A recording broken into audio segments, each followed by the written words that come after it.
Hey guys, Sundown here. This is gonna be my chapter review to One Piece 991. Let us die now. There were parts of this chapter I enjoyed. I definitely enjoyed the ending. The majority of the chapter I actually liked. There were the bits and pieces that I didn't like that I'll talk about as we go through it. So let's get straight down into it. Now the first part, Drake requests to switch sides. Now all of Kaido's crew, we see Page One, then we see speech bubbles from other peons and stuff like that. They seem confused or shocked. They're just like, "Hey, what the hell's X-Drake doing? He's meant to be part of our crew. Why did he just hit one of the numbers? What the hell's going on?" And we see this small flashback of Kobe telling X-Drake about Luffy's personality. As an ally, he'll be there for you. He'll kind of back you, but as an enemy, you won't even be able to get close to him. That's the type of character he is. You know, he's not going to make time for you if you're an enemy. He's gonna kind of feel you out, and if he feels you in the right way, if he feels that right vibe, then he's gonna kind of allow you to be around him. He's gonna allow you to be there. Now Zoro is against X-Drake, seeing him as kind of a coward and an opportunist who folded under Kaido's pressure, who's just looking for his next crew to kind of shelter under. His next bit of protection is kind of his shell against the whoever might be chasing him or whatever. That's how Zoro sees him. He sees him as this cowardly opportunist. Frankie kind of echoes Zoro's thoughts, seeing X-Drake as a turncoat that can't be trusted. Jinbei talks about how even among pirates there's this code of honor which he should be following, but he obviously does not abide by. Now they're all saying this sweet stuff, and I'm just like, yeah, okay, cool. But I knew the way this was gonna go, and I'm not angry with the way it went. With the way it turned out. This is just very consistent. Luffy cares very little for all of these suspicions, and he accepts X-Drake as an ally, with funny reactions from Frankie, Jinbei, and Zoro. I think Zoro says something like, "You stupid ass captain, what the hell are you talking about?" But I was like, this is just really, really consistent of Luffy. His ability to feel out, using that kind of Kenbun Shokunohaki to understand someone's sentiment, their intentions. That's always been Luffy's thing, and he's not going to stop doing that. That's what makes Luffy a unique character. So I'm happy with that. I'm happy with his assessment of the situation, and I'm happy that he made that choice. Page One and Ulti, they try to attack Luffy, identifying him as kind of the captain, the lead, the centerpiece that they have to take out.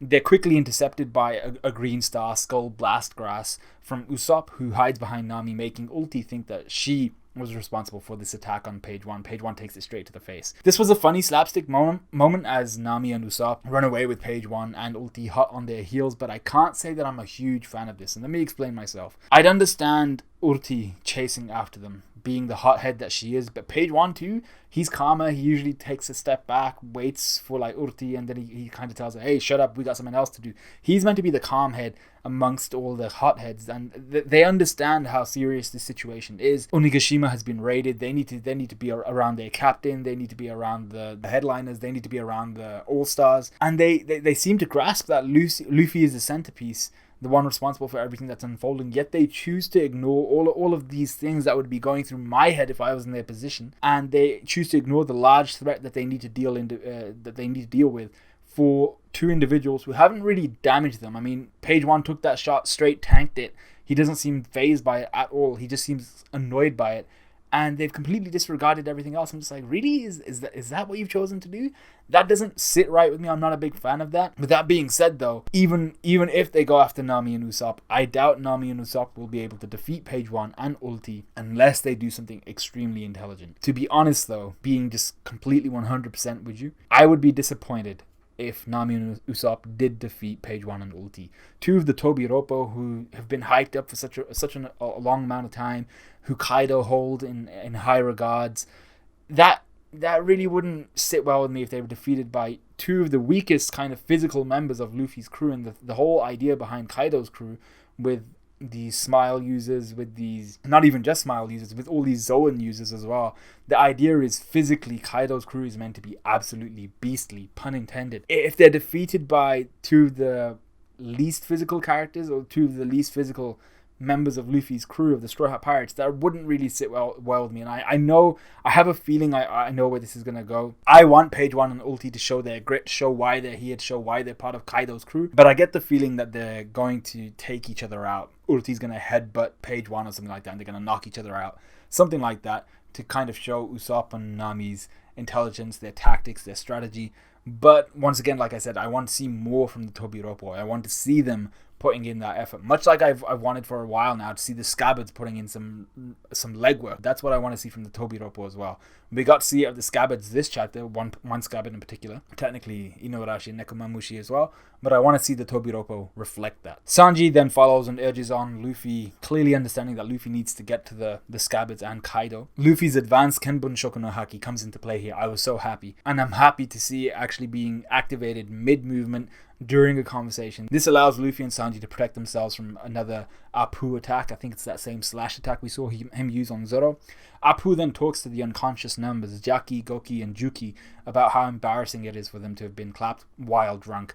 Suddenly, Hacha, the other number we saw, the Elton John looking ass number, he pops up and he lifts up Jackie, almost as if he's about to use his own kin as a weapon. And I was like, whoa, is this going to take kind of that darker turn of, that kind of underlying theme we've seen of One Piece, where the captains or the crewmates of another crew, of an opposing crew, of an enemy crew, will utilize their own friends, their own family as kind of shields or as weapons, that really cynical kind of line of thinking. We then get another gag moment though, as Hacha sees General Frankie and he chases him out of the compound due to his interest in what he looks like, which is basically a toy. And I'd be angry about this, but it was funny in context. It made sense in context. Hacha still looks plenty drunk, and Jinbei made kind of a heads up call telling Frankie, hey, you need to get the hell out of the stage room. And for me, that was more kind of it was a job well done on Frankie's part and on Jinbei's part. It was okay, they noticed this guy who seems, this character, this number, Hacha, he seems simple, but he's also very drunk. So it kind of fit for me. It made sense for me that happened. While this is happening though, we see Zoro and X-Drake clashing while talking things out. Zoro seems to have no issue with X-Drake and where he stands in the current landscape, i.e. he does want to defeat Kaido, but Zoro doesn't trust him beyond that and wants to know where X-Drake stands in that regard. He wants to know where his allegiances lie, thinking more about the future than Luffy, who cares more about the task at hand. Unfortunately for the noisy Apu, Zoro and X-Drake then decide to team up on him, something which he would not survive for very long at all. Only Queen runs up on them with a freaking Gatling gun, which I suspect has some of his plague bullets loaded into it, judging by X-Drake's sudden fear of the bullets. He's just like, oh shit, please don't tell me. And I was like, don't tell you what happened? But I get the feeling that some of Queen's poisons, some of Queen's, he's called the plague or something. I've forgotten what he's called. I think he's actually called the plague.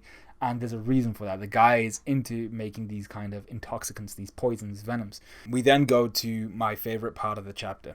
Unfortunately, Jack got absolutely clapped by a Sulong, Inuarashi, and Nekomamushi off screen. I am a little annoyed by this. A couple pages here or there would have been all that was needed to show Jack getting beat down. We all knew that he stood no chance against Inuarashi or Nekomamushi, considering they clapped him in their base forms, but we still didn't get a chance to see it. We also didn't see a hybrid form from Jack. Surely he can't still be hiding it. It could be that he just can't use it, which I doubt. Or did he just determine that there would have been no benefit in using it against the Sulong, Inuarashi, and Nekomamushi? They were just going to clap him either way, so he just tried his best. Either way, much to my surprise, Kaido actually steps in to protect Jack here, saying he won't stand by and watch one of his most valuable crewmates die. Kaido is such a weird character in this regard for me. He doesn't follow any code of honor when fighting other people. This is shown by him not keeping either of his promises to Oden about the ships, about letting his men run free if Oden can take all the pain and basically die for his men. But he does show remorse and guilt for occasions where he would question his own honor. For instance, when he defeated Oden after the witch tricked Oden into thinking that she had Momonosuke, you see Kaido kind of regretting that he had to defeat Oden that way. He's just like, oh shit, really, is this how I'm going to be remembered? And in this current situation, he shows mercy and pride in one of his most trusted crewmates who ultimately fails him. He even goes so far as to tell Jack that he didn't fail. He's like, no, you didn't fail. It wasn't because you were weak. It's more that Inuarashi and Nekomamushi, they're just that strong. These are the people that I have to deal with. So I was like, that's pretty cool from Kaido, but I feel like he's such a contradictory, polarizing character. I'm not too sure exactly which side of the honor fence he sits on. We then see Inu and Neko's Sulong forms, and I didn't think they were all that. I'm not gonna lie. I was hoping for something more monstrous, something awe-inspiring, something that would take my breath away in fear. Once I saw the Sulong forms, I'd be like, that is cold. That's what I wanted, but this didn't do that for me. Their transformations weren't bad, but they failed to meet my expectations personally, at the least. So I can't really fault Oda for my own perceptions on how a character should have looked like. But having said that, they didn't look very fancy. They didn't look that cold, and I am disappointed by that. We see the devastation then on both sides, and I have to say, I'm a little confused. I understand Jack's men are all smile users, and there was quite possibly a number with them who was also defeated. We see this giant just lying down in the background in one of the panels. But all of the Sulong minks seem to have been defeated, with both Jack's forces and the minks out for the count. But the minks had some really notable names on their parts. They had musketeers chilling amongst them. So I understand that Jack may have dealt a lot of the damage, but characters like Shishilian, Consulate, Giovanni, these are some big time minks who probably should have been able to deal with Jack in their Sulong forms alone. Just the three of them would have been able to take out Jack, I believe personally, considering Inuarashi and Nekomamushi in their base forms were kicking the living shit out of Jack, and now they just clapped him in their Sulong forms. So I get the feeling that in their Sulong forms, Shishilian, Consulate, and Giovanni should have been able to decimate Jack. So I'm not too sure how he got so far ahead, how so much of the minks, the entirety of the minks have been destroyed besides Inuarashi and Nekomamushi in return for the entirety of Kaido's and Jack's forces. I'm not sure if I'm a fan of this, because having said all of that, I think the numbers were heavily in favor of Jack's side, so maybe it was just a numbers versus, a quantity versus quality thing, and they kind of evened each other out with the quantity. But I'm not too sure if I'm a fan of that yet again. Shishilian, Consulate, Giovanni, three big time minks who should have shown us a little bit more, I feel, but they got clapped off screen, much like Jack. So I'm just like, I'm not a fan of that either. But the best part of this chapter is the end. Kaido looks to draw a quick end to the fight by unleashing his blast breath.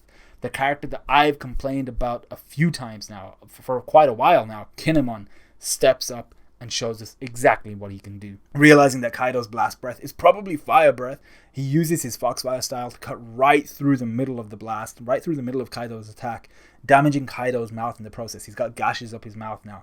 And I was like, holy shit, Kinemon. It's about damn time we actually get to see how powerful this mother chiller is. He's a scabbard. He's a samurai of Wano. He's one of Oden's most trusted men. Show me more of the scabbards, Oda. Show me them giving Kaido a run for his money. Show me them putting in the work. I understand that Luffy, Kid, Law, the Straw Hats, and the Supernovas will probably have to take out Kaido finally because of the nature of Shonen. That's how it works. The main characters have to take out the main villains. That's the way Shonen works. I'm not a big fan of that kind of very rigid scheme. I don't like that. It's something that's common amongst a lot of Shonen. But I want to see these boys. I want to see the Scabbards show Kaido what this means to them, but that they're here to make him remember what pain feels like. I want to see all of that going on. So that's pretty much the end of the chapter. That's all my thoughts. Let me know what you guys thought of the chapter. Like, comment, subscribe, all of that good stuff. And I will see you guys in a bit.